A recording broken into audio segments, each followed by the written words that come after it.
ಕೋಪದಲ್ಲಿಯೂ ಕಾಮ ಕಸ್ತೂರಿ ಅಂತ ಇದೆ. ಸಮ್ಮೇಳನವಾದ ಸಂಜೆಗೆ ಅಂಜಿ ಹಿಂಜರಿ ಬೇಡ. ಈ ನನ್ನ ಬಿಸಿ ಅಪ್ಪುಡಿಯಲ್ಲಿ ಇವತ್ತಿನ ರಾತ್ರಿ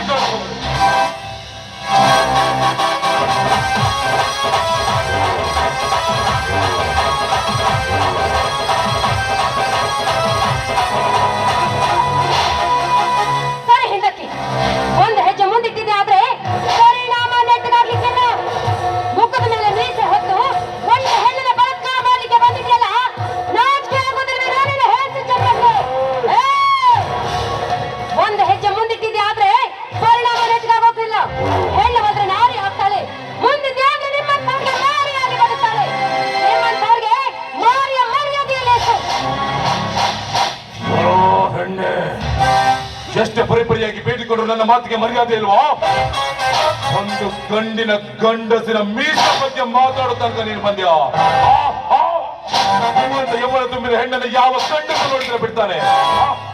ಆಕಾಶದಲ್ಲಿ ಹೊಳೆಯುವ ನಕ್ಷತ್ರಗಳಂತೆ ಹೊಳೆಯುವ ನಿನ್ನ ಒಂದೊಂದು ಅಂಗಗಳು ನನ್ನನ್ನು ಹುಚ್ಚನಾಗಿ ಮಾಡ್ತಾ ಇದೆ.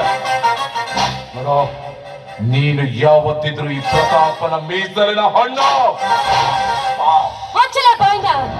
ಹಣ್ಣು ಹಣ್ಣು ಅಂತ ತಿಳ್ಕೊಳ್ತಿದ್ಯಲ್ಲ, ಇದೇನು ಮಾರ್ಕೆಟ್ನಲ್ಲಿ ಬರೋ ಹಣ್ಣು ಅಂತ ತಿಳ್ಕೊಂಡಿದ್ಯಾ? ಈ ಹಣ್ಣನ್ನ ಕುಕ್ಕಿ ಕುಕ್ಕಿ ತಿನ್ಲಿಕ್ಕೆ ನಾನು ನಿಮ್ಮಂತವರಿಗೆ ಒಲಿಯುವ ಹೆಣ್ಣಲ್ವೋ? ಈಗಾಗಲೇ ಶಾಂತೇಶ್ ನನ್ನ ಪತಿಯನ್ನು ತೆಗೆದುಕೊಂಡು ಹೊಸ ಮನೆಯಲ್ಲಿರುವ ಹೆಣ್ಣು. ನಿಮ್ಮಂತ ಪಾಪಿಗಳಿಗೆ ಚಂಡಿ ಚಾಮುಂಡಿಯಾಗಿ ನಿಮ್ಮ ರಂಗವನ ಚಂಡಾಡುವ ಚಂಡಿ ಚಾಮುಂಡಿ ಭದ್ರಕಾಳಿ. ನೀನು ಚಂಡಿ ಆಗ್ತೇನೆ, ಚಾಮುಂಡಿ ಆಗ್ತೇನೆ, ಭದ್ರಕಾಳಿ ಆಗ್ತೇನೆ ಅಂತ ಅದಷ್ಟೇ ಗಂಟೆ ಘೋಷವಾಗಿ ಬೇದಿದ್ರು. ನಾನು ಹಿಂದೇಟು ಹಾಕೋದಕ್ಕೆ ಷಂಡ ಅಲ್ವೇ? ನಾನು ಮನಸ್ಸು ಮಾಡಿದ್ರೆ ಹೌದಾಗಿದ್ದರೆ ಚಿಟ್ಟಿಗೆ ಹೊಡೆಯುವುದರಲ್ಲಿ ಸಾವಿರ ಹೆಣ್ಣುಗಳನ್ನು ತಂದು ನಿಲ್ಲಿಸ್ತಿದ್ದೆ. ಆದ್ರೆ ನನ್ನ ಹೃದಯಂತರಾಳದಲ್ಲಿ ಕುದಿಯುತ್ತಿರುವ ಸೇರಿನ ಜ್ವಾಲನ್ನು ಆಗ್ಬೇಕು ಅಂದ್ರೆ ಈಗ ನಿನ್ನ ಶೀಲಹರಣವಾಗಬೇಕು. ಸಾವಿರಾರು ಜನರ ಮುಂದೆ ನಿಮ್ಮಪ್ಪ ಮಾಡಿದ ನನಗೆ ನಿಮ್ಮಪ್ಪ ಮಾಡಿದ ಅವಮಾನಕ್ಕೆ ಸೇಡು ತೀರ್ಬೇಕು.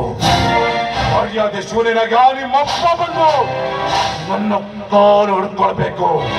ಇಷ್ಟನ್ನ ಮಾಡದೆ ಹೋದ್ರೆ ನಾನು ನಮ್ಮಪ್ಪನ ಮಗನೇ ಅಲ್ಲ. ನೀನಾಗೆ ಬರ್ತ್ಯಾ?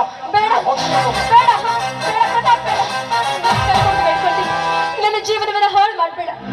ನಾಳೆ 108 ಕನಸುಗಳನ್ನ ಕಂಡು ಹಸಿ ಮನೆ ನೀರಿ ಬದುಕುವ ಹೆಣ್ಣು ನಾನು. ನನ್ನ ಬಾಳಿಗೆ ವಿಷ ಹಾಕುವ ಹಂತಕ್ಕೆ ನಾಗಬೇಡ.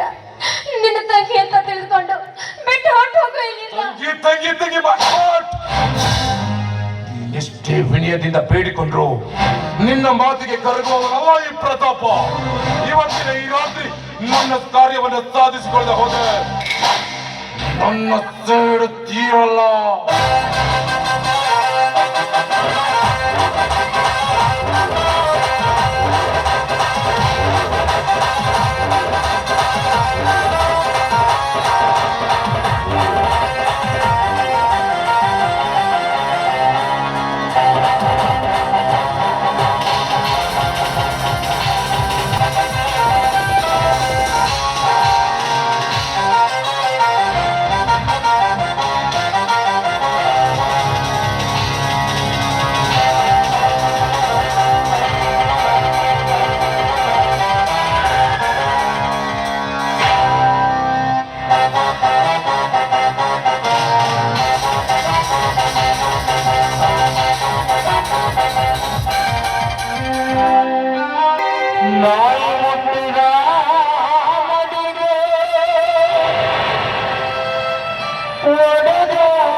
ಸೀಲುಗಳ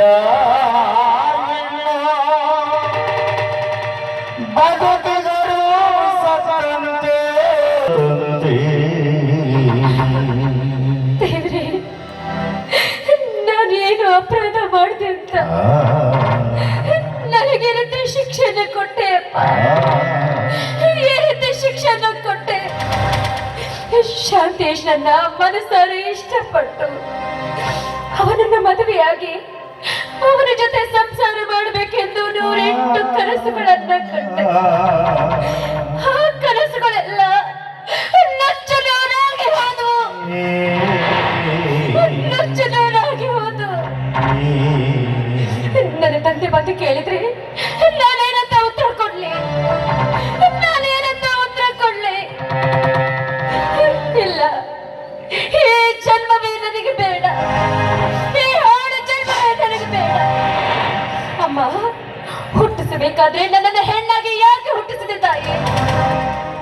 ನಾನು ಹೆಣ್ಣು ಅಂತ ತಿಳಿದ ತಕ್ಷಣವೇ ನನ್ನ ಕತ್ತ ಹೆಚ್ಚಿಗೆ ಕೊಂದು ಹಾಕಬಾರ್ದಾಗಿತ್ತ.